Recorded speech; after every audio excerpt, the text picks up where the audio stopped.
Shiny Hunters versus Salesforce. When your security tool becomes the attack. All right, Shiny Hunters is back, and this time they didn't just hack a company, they took a tool that was literally designed to protect Salesforce environments and turned it into their weapon. Let's talk about it. Salesforce issued an advisory this week warning customers that threat actors are actively targeting misconfigured Salesforce Experience Cloud sites. Experience Cloud is the portal product that lets company build customer-facing websites connected directly to their Salesforce CRM data. Think partner portals, customer self-service sites, login pages tied into your CRM.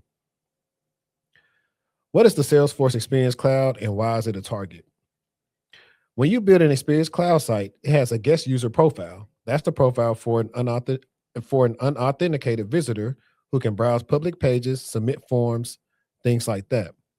The problem is when an admin accidentally gives that guest profile too many permissions, suddenly anyone on the internet, no login required, can query your Salesforce CRM objects and pull names, phone numbers, and customer records. Now, here's where it gets wild. Back in January, Mandiant, the Google-owned security firm, released an open source tool called aurainspector, specifically help Salesforce admins find these misconfigurations before attackers could exploit them. A defensive tool, a helper. Shiny Hunters took that tool, modified it, and used it to do mass internet scanning to find every misconfigured Salesforce instance they could. Then they built their own custom tool to bypass a record limit in the API. Because the default was capped at 2,000 records per query, it started dumping CRM data at scale. Sound like an overflow attack to me. They claim to have compromised somewhere between 300 and 400 companies, about 100 of which they described as high profile. Many in the cybersecurity sector itself, LastPass confirmed they are aware of the campaign and investigating. Other named companies haven't responded. Salesforce official position, this is not a vulnerability in their platform. It's a customer misconfiguration. Shiny Hunters told reporters they are exploiting a product flaw, but won't disclose it until their exploitation phase is over. Classic extortion playbook. The data that they're harvesting, names, phone number, CRM records, feeds directly into their next phase attack, phishing. Voice phishing. They call your customers pretending to be you and they have enough real data to be convincing. If your organization uses Salesforce Experience Cloud, this is a check your settings today situation. And let me see also if I can get some more background too about Shiny Hunters. We talked about them last week. So this ties into they are recruiting women to do these phishing attacks as well. Um, they're one of the most active extortion groups operating right now. They're behind the Snowflake customer breach in 2024. They did the Salesforce sales loft drift incidents last year, and that nearly hit a billion records across 39 companies, including Gap and Qantas.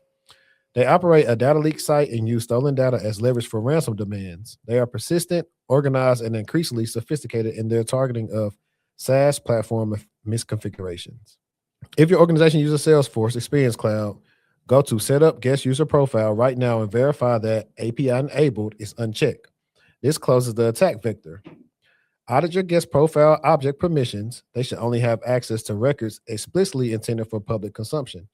Check our event monitoring logs for unusual access patterns, particularly to the /s/SF sites /r endpoint. Or is that a backslash? I feel like that's a forward slash, yeah. Research Shiny Hunter's attack history. It's a masterclass in how one group pivots across different platforms. I'm reading too fast.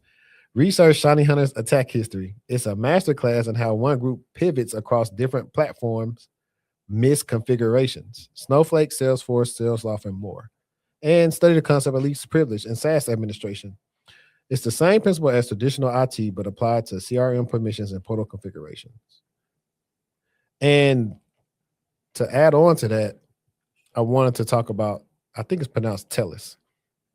Telus was like the main company that pretty much alerted everybody that, they've been breached. So anybody that's partnered with Telus, your security team probably got an email saying, hey, this is what happened. Here's the write-up and yada, yada, yada. So Telus digital breach, almost 1 petabyte gone. And it started with someone else's hack. That's a lot. Yeah, how much is a peta? Too much. Because a terabyte. It's more than that. No. A peta should be more because this is 2 terabytes right here. So a peta, I think is it 100 terabytes maybe? Look that up while I'm seeing this xCloud. This one is a supply chain breach story that's almost elegant in how it unfolded, and by elegant I mean terrifying. Let's walk through how Shiny Hunters took a credential from one company's breach and used it to eventually steal close to a petabyte of data from a completely different organization. Oh, here you go. I got the answer. 1 petabyte is roughly 1 million gigabytes. Some reports say it's enough data to fill 1 million high definition feature films. This is not a we lost some customer emails breach. This is a we may have lost everything. So who is Telus Digital? It's the digital service arm of Telus, one of Canada's largest telecom companies. Telus Digital specifically provides business process outsourcing, customer support, content moderation, AI data training, fraud detection, call center operations for other companies around the world. They're the behind the scenes operation for a lot of brands you use. Here's how this breach happened. Remember the Salesforce drift breach from 2025? Hackers compromised Salesforce's GitHub environment, stole OAuth tokens, and used them to access Salesforce data from hundreds of organizations. In the data that was stolen from the breach, Shiny Hunters found Google Cloud Platform credentials that belong to Telus. Using those GCP credentials, they got into Telus Google Cloud environment, including a BigQuery data warehouse. Then, and this is the move, they use a tool called TruffleHog to scan all the data for additional credentials. Found more, pivoted further into Telus' system, moved laterally for months. So they was in there for a while, as usual, and eventually came to have downloaded close to a petabyte of data. What's in the data? According to Shiny Hunters, customer support call recordings, source code, employee records, including FBI background checks, financial information, Salesforce data, AI training data, and consumer call records from Telus Telecom division. Who called who? When? For how long? The extortion demand, $65 million. $65 million. Who y'all kidnapping? Chelsea Clinton? Telus hasn't responded to their emails. Telus confirms that the breach this week, calling it unauthorized access to a limited number of systems, a bit understated given the claim scale, but that's corporate incident response language for you. Yeah, definitely say, oh yeah, we're aware of a security incident and we're researching it. That's all we're gonna say. Nothing else. Literally, the bare minimum. The cascading damage here, because Telus Digital is a BPO provider, 28 other companies that outsource their operations through Telus Digital may have had their customer data exposed too. We don't know who those companies are yet. And typically now this is another part of third party thing. So once you are a person that uses Telus or a company, you're going to get with your like supplier managers, GRC team, and you're going to try to figure out, okay, we know they've been hit. How much access do they have of our company's data? Do they have any of their employees have access to our systems? Or if it is, like what's infected, yada, yada, yada. And you're trying to figure out what type of their data is impacted so you can kind of figure out how to move from that.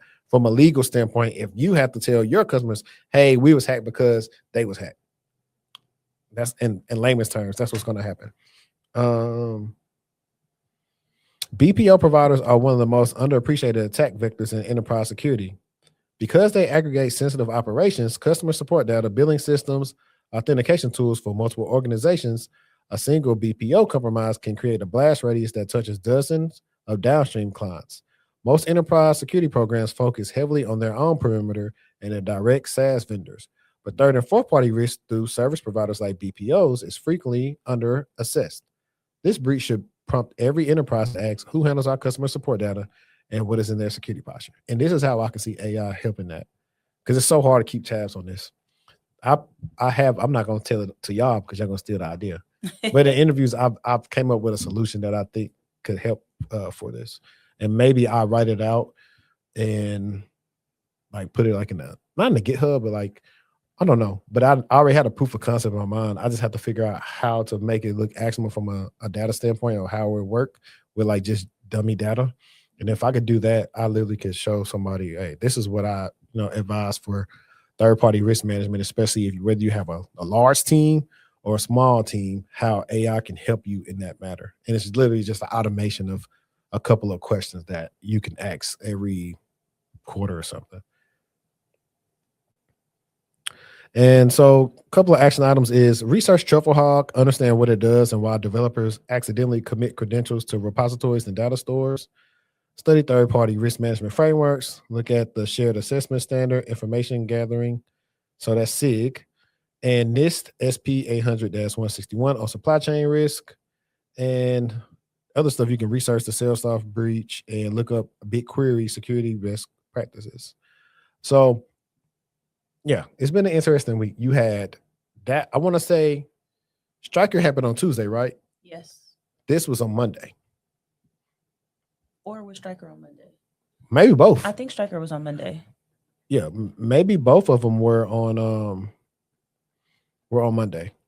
But I thought that was like pretty interesting to me because it's like, if it ain't one thing, it's another. It's always gonna be another. That's why I say job security. That's why I say job security.